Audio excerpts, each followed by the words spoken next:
तो क्या हाल है आप सभी की। उम्मीद करते हैं सब अच्छे होंगे, बढ़िया होंगे, अपने अपने घर पर मौज काट होंगे। तो देखिए भारत में जो है ना एयरक्राफ्ट की बहुत ज़्यादा कमी है, खास तौर से जो फाइटर एयरक्राफ्ट है ना उसकी, क्योंकि देखा जाए तो भारत में जो सैंक्शंस स्क्वाड्रन है वो है, यहाँ पर उनकी संख्या है 42, लेकिन भारत में जो वर्किंग स्क्वाड्रन है उनकी संख्या मुश्किल से आपको मिलेगी 24 या 25। यानी कि यहाँ पर काफ़ी ज़्यादा फाइटर जेट की यहाँ पर कमी देखने को मिलती है और बहुत सारे तो यहाँ पर रिटायर हो रहे हैं। हम यहाँ पर MiG-21 जो सोवियत के ज़माने से चलता आ रहा है उसके भी यहाँ पर कई सारे स्क्वाड्रन जो है ना यहाँ पर इस्तेमाल कर रहे हैं। और आए दिन यहाँ पर ये खबर देखने को मिलती है कि MiG-21 जो है ना कभी यहाँ पर गिर गया, कभी वहाँ पर गिर गया। तो भारत को यहाँ पर काफ़ी ज़्यादा मॉडर्नाइज करने की ज़रूरत है। और यहाँ पर देखा जाए तो हम यहाँ पर खुद का भी एयरक्राफ्ट बनाते हैं जो है यहाँ पर LCA तेजस करके है यहाँ पर। लेकिन यहाँ पर देखा जाए तो उसका जो एयरक्राफ्ट का जो इंजन होता है वो आता है यहाँ पर अमेरिका से। लेकिन क्या हो रहा है कि यहाँ पर जो कंपनी है ना वो सप्लाई नहीं कर रही, जिसकी वजह से यहाँ पर भारत तेजस का जो मैन्युफैक्चरिंग है वो यहाँ पर ढंग से कर नहीं पा रहा है। और इसकी वजह से यहाँ पर देखा जाए तो भाई एयरक्राफ्ट की काफ़ी ज़्यादा कमी पड़ रही है। तो यहाँ पर भारत को इस कमी को पूरा करने के लिए तुरंत ही यहाँ पर जो है ना एयरक्राफ्ट की ज़रूरत पड़ती है, जो पड़ भी रही है यहाँ पर। और इसके लिए यहाँ पर भारत जो है ना कई सारे दुनिया में देख रहा है कि हम किसका एयरक्राफ्ट यहाँ पर करें, क्योंकि देखा जाए तो रशिया और अमेरिका दोनों के पास यहाँ पर 5th जनरेशन के फाइटर एयरक्राफ्ट है और हमारे पास दोनों के ही ऑप्शन है। अभी रिसेंटली यहाँ पर आपने देखा था कि जब यहाँ पर मोदी जी अमेरिका गए थे तो ट्रंप साहब ने यहाँ पर इंडिया को F-35 ऑफर किया था कि भाई यहाँ पर इंडिया जो है ना हमसे बिलियंस ऑफ डॉलर्स के हथियार खरीदेगा, जिसमें हम यहाँ पर F-35 भी बेचने की कोशिश करेंगे। तो इस तरह से यहाँ पर जो ट्रंप हैं उन्होंने यहाँ पर इंडिया को F-35 ऑफर किया था। लेकिन दूसरी तरफ अगर देखा जाए तो रशिया हमारा काफ़ी ज़्यादा रिलायबल पार्टनर भी है और हमारी जो ज़रूरतें हैं हथियारों की वो काफ़ी हद तक रशिया से पूरी होती है। तो रशिया ने भी अपना जो Su-57 है वो यहाँ पर ऑफ़र कर दिया। तो भारत के पास यहाँ पर ऑप्शन है कौन सा यहाँ पर खरीदे कौन सा नहीं। लेकिन देखा जाए तो जो F-35 है उसको यहाँ पर दुनिया का सबसे ज़्यादा खतरनाक एयरक्राफ्ट माना जाता है, क्योंकि उसकी जो कैपेसिटी है वो यहाँ पर स्टेल्थ वाली कैपेसिटी, यानी कि देखा जाए तो दुश्मन की टेरिटरी में घुस जाना, रडार इसको नहीं पकड़ सकता, यानी कि दुश्मन को पता भी नहीं चलेगा और हम यहाँ पर अपना ऑपरेशन जो है ना वो करके आ जाएंगे।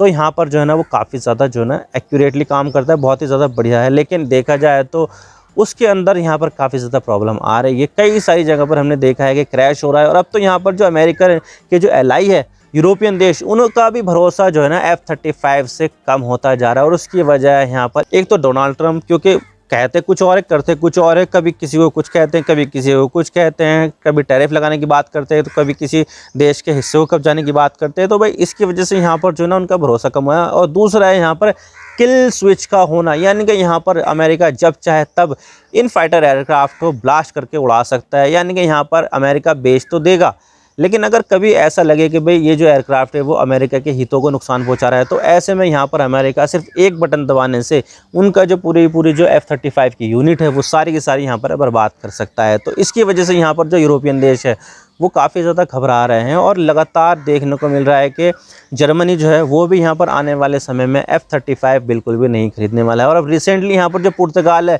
जो नेटो का मेंबर है, वेस्टर्न देश है, उसने यहाँ पर F-35 की जो डील होने वाली थी वो यहाँ पर स्क्रैप कर दी है। तो भाई आज इसके बारे में पूरी डिटेल के साथ बात करते हैं कि भाई मामला क्या है, क्यों यहाँ पर ऐसी चीज़ें चल रही है, इंडिया को यहाँ पर F-35 की जो ज़रूरत है वो क्यों है, सब बात करते हैं। क्या आपको यहाँ पर लगता है कि इंडिया को यहाँ पर F-35 खरीदना चाहिए? कमेंट सेक्शन में ज़रूर बता देना। तो चलिए शुरू कर दो। तो देखिए वैसे कि आपको पता है कि भारत के पास फाइटर जेट की काफ़ी ज़्यादा कमी है। भाई 42 स्क्वाड्रन यहाँ पर सैंक्शंस है आर्मी के लिए, लेकिन क्या है कि यहाँ पर 24 या 25 ही काम कर रहे हैं और बाकी के जो 17-18 है ना वो यहाँ पर है ही नहीं। यानी कि यहाँ पर भारत के पास जेट की कमी है। और यहाँ पर देखा जाए तो भारत की जो सीमा है पाकिस्तान से लगती है, चाइना से लगती है, और अब तो यहाँ पर जो बांग्लादेश है वहाँ से भी काफ़ी ज़्यादा खतरा देखने को मिल सकता है। म्यांमार में सिविल वॉर चल रहा है। तो यहाँ पर देखा जाए तो भारत की जो सीमा है ना, ज़्यादातर सीमा जो है ना कंटेस्टेड है, यानी कि यहाँ पर कभी भी कुछ भी हो सकता है। तो उनको यहाँ पर जो है ना प्रोटेक्ट करना भारत के लिए काफ़ी ज़्यादा ज़रूरी है। तो ऐसे में यहाँ पर भारत के पास हथियार भी उस तरह के होने चाहिए। लेकिन देखा जाए तो चाइना के पास भाई J-20, J-35 दो यहाँ पर जो है ना स्टेल्थ 5th जनरेशन के फाइटर एयरक्राफ्ट है। यानी कि यहाँ पर जो है ना उसकी जो टेक्नोलॉजी है वो यहाँ पर इंडिया से काफ़ी ज़्यादा सुपीरियर है। भारत के पास जो देखा जाए तो सबसे ज़्यादा जो एडवांस फाइटर जेट है वो रफ़ाल है। लेकिन अगर देखा जाए तो चाइना के पास तो उससे भी ज़्यादा एडवांस फाइटर जेट है। तो देखा जाए तो यहाँ पर जो चाइना है वो यहाँ पर काफ़ी ज़्यादा सुपीरियर है इंडिया से। अब हम यहाँ पर पाकिस्तान के बारे में बात करें तो पाकिस्तान की भी आपको तो पता ही है कि इंडिया से काफ़ी ज़्यादा दुश्मनी है। तो पाकिस्तान के पास भी 5th जनरेशन के फाइटर एयरक्राफ्ट आने वाले हैं। जी हाँ, चाइना से यहाँ पर उसके पास आएंगे 5th जनरेशन के फाइटर एयरक्राफ्ट, जबकि यहाँ पर इंडिया के पास कौन से हैं 4.5 जनरेशन के रफ़ाल फाइटर एयरक्राफ्ट। यानी कि यहाँ पर पाकिस्तान की जो एयरफोर्स और यहाँ पर जो चाइना की एयरफोर्स दोनों ही यहाँ पर इंडिया से पावरफुल होने वाली है। पावरफुल तो चाइना की है, लेकिन अब पाकिस्तान की भी 5th जनरेशन के फाइटर एयरक्राफ्ट आने के बाद और ज़्यादा मजबूत हो जाएगी। यानी कि यहाँ पर जो इंडिया का जो पलड़ा है एयरफोर्स के मामले में वो काफ़ी ज़्यादा कमज़ोर पड़ जाएगा। तो ऐसे में भारत को पास जो है ना, मतलब कि भारत को काफ़ी ज़्यादा ज़रूरत है फाइटर एयरक्राफ्ट की। किसी भी तरीके से यहाँ पर भारत के पास फाइटर एयरक्राफ्ट आ जाए ताकि यहाँ पर जो बैलेंस ऑफ पावर है वो यहाँ पर भारत के पक्ष में भी रहे। तो ऐसे में भारत जो है ना खरीदना चाहता है 5th जनरेशन के फाइटर एयरक्राफ्ट, क्योंकि उससे कम में तो भारत का काम बनेगा नहीं। तो 5th जनरेशन के फाइटर एयरक्राफ्ट के पास यहाँ पर जो है ना भारत के पास 2 ही ऑप्शन है। एक तो यहाँ पर रशिया का Su-57 है और दूसरा है यहाँ पर अमेरिका का F-35। चाइना के पास भी है, लेकिन चाइना तो भाई इंडिया को बेचेगा नहीं, क्योंकि वो यहाँ पर पाकिस्तान को बेच रहा है। तो ऐसे में यहाँ पर नहीं, यहाँ पर तो चाइना का ऑप्शन नहीं होता है। तो ऐसे में यहाँ पर सिर्फ 2 ही ऑप्शन बनते हैं, या तो यहाँ पर रशिया का खरीदो या फिर यहाँ पर जो है ना अमेरिका का खरीदो। तो भारत के पास यहाँ पर दोनों ही ऑप्शन खुले हुए हैं। लेकिन देखा जाए तो यहाँ पर जो F-35 है उसको कहा जाता है कि दुनिया का सबसे ज़्यादा एडवांस फाइटर एयरक्राफ्ट है, और ये जो है ना दुश्मन के रडार की पकड़ में बिल्कुल भी नहीं आते। कई सारे देश यहाँ पर इसका इस्तेमाल करते हैं, जैसे कि इटली करता है, ब्रिटेन करता है, यहाँ पर जापान करता है और इसराइल भी करता है। इसराइल के पास भी यहाँ पर देखा जाए तो 35-40 के आसपास यहाँ पर F-35 है।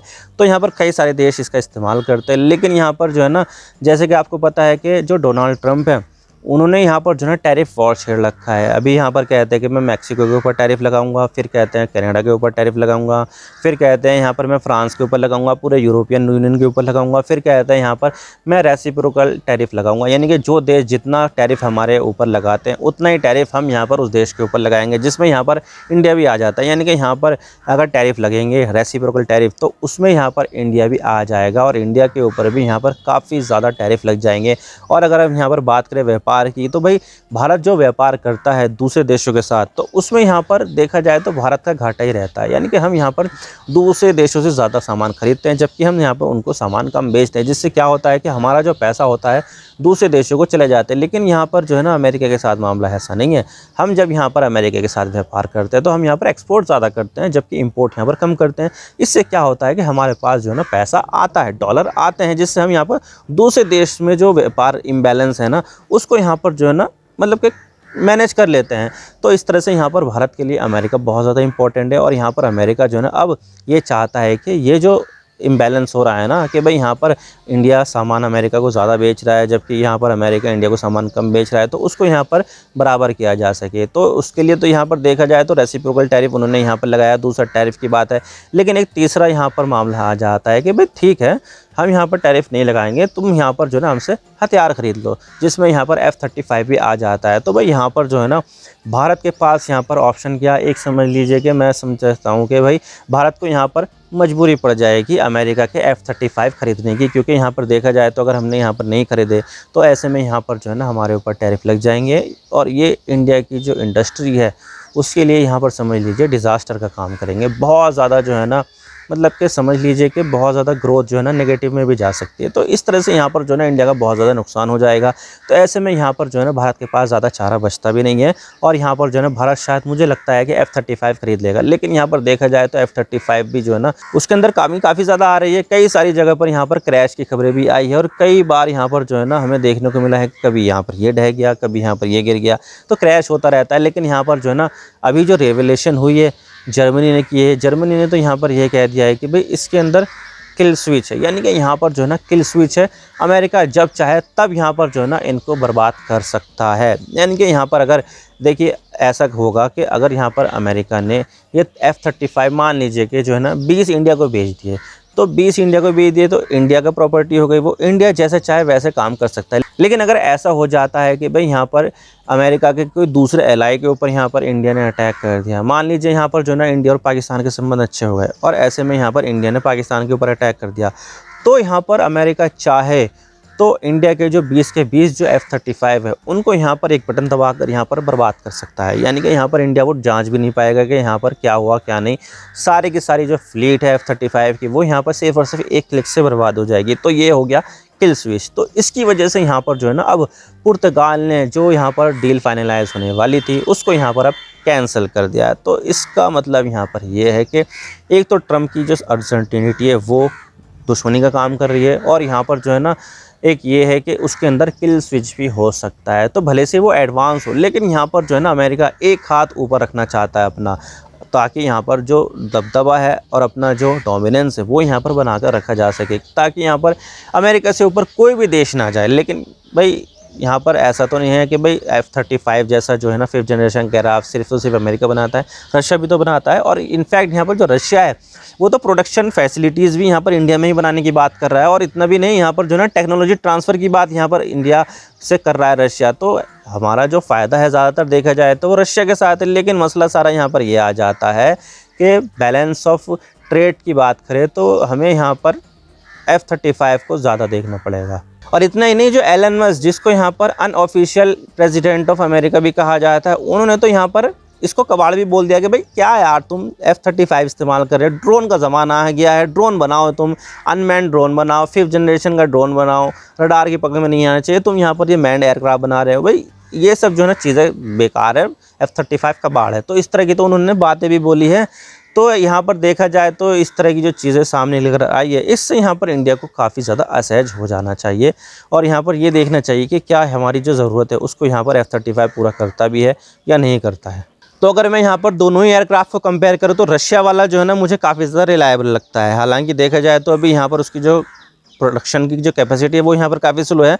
रशिया यहाँ पर जो है यूक्रेन के साथ उलझा हुआ है ये वॉर में, तो उसकी जो कैपेसिटी है, प्रोडक्शन है, वो यहाँ पर काफ़ी कम है। लेकिन यहाँ पर वो जो ऑफ़र कर रहा है इंडिया को, वो यहाँ पर काफ़ी ज़्यादा चीज़ें ऑफ़र कर रहा है। एक तो वो यहाँ पर इंडिया में मैन्युफैक्चरिंग खोलने की बात कर रहा है कि भाई ठीक है तुम हमसे ख़रीदो, हम यहाँ पर जो है ना वो तुम्हें इंडिया में ही बना कर देंगे। इससे यहाँ पर इंडिया के जो इंजीनियर्स हैं उनको यहाँ पर जॉब मिलेगी। और दूसरा यहाँ पर यह है कि काफ़ी ज़्यादा टेक्नोलॉजी जो उसकी है वो यहाँ पर ट्रांसफ़र करने की बात कर रहा है, यानी कि यहाँ पर जो भी कल पुर्जे बनेंगे उसमें जो भी कंपोनेंट लगेंगे वो यहाँ पर इंडिया के पास उसकी टेक्नोलॉजी आ जाएगी और वो खुद से यहाँ पर मैन्युफैक्चरिंग कर पाएगा। अगर दूसरी तरफ हम यहाँ पर F-35 को देखें तो भाई यहाँ पर जो है ना मामला कॉम्प्लिकेट हो जाता है। एक तो वो यहाँ पर F-35 जो है वो Su-57 से ज़्यादा महंगा है, उसको ऑपरेट करना ज़्यादा महंगा है। और इसके अलावा यहाँ पर उसकी जो टेक्नोलॉजी है वो यहाँ पर इंडिया को नहीं मिलेगी। और इसके अलावा यहाँ पर जो है ना उसके अंदर किल स्विच के जो खतरा है वो भी यहाँ पर काफ़ी ज़्यादा तगड़ा है कि भाई यहाँ पर पूरी फ्लीट यहाँ पर बर्बाद हो सकती है। तो यहाँ पर देखा जाए तो मुझे ऐसा लगता है रशिया का जो F-57 है, Su-57 वो इंडिया के लिए काफ़ी ज़्यादा काम आ सकता है। और इंडिया के लिए यहाँ पर यही फ़ायदेमंद होगा कि Su-57 को यहाँ पर ख़रीदे। लेकिन कुछ कह नहीं सकते, दबाव यहाँ पर अमेरिका की तरफ से काफ़ी ज़्यादा हो रहा है। और यहाँ पर देखा जाए तो इंडिया की तरफ से भी कोई भी यहाँ पर जो है ना रिटेलिएशन में कुछ बोला भी नहीं गया। इंडिया यहाँ पर वेट एंड वॉच ही जो चीज़ें हैं वो यहाँ पर देख रहा है। अब देखने वाली बात होगी कि आगे क्या होता है क्या नहीं, ये तो आने वाला वक्त ही बताएगा। मैं तो बस इतना ही कहना चाहता हूँ। अगर वीडियो थोड़ा सा भी पसंद आया लाइक ज़रूर कर देना, और चैनल पर नया हो तो चैनल को सब्सक्राइब जरूर कर देना। आपके एक सब्सक्रिप्शन से हमारे कंटेंट बनाने की मोटिवेशन मिलती है। Thank you for watching, I really appreciate you precious time. God bless you all. Now signing off.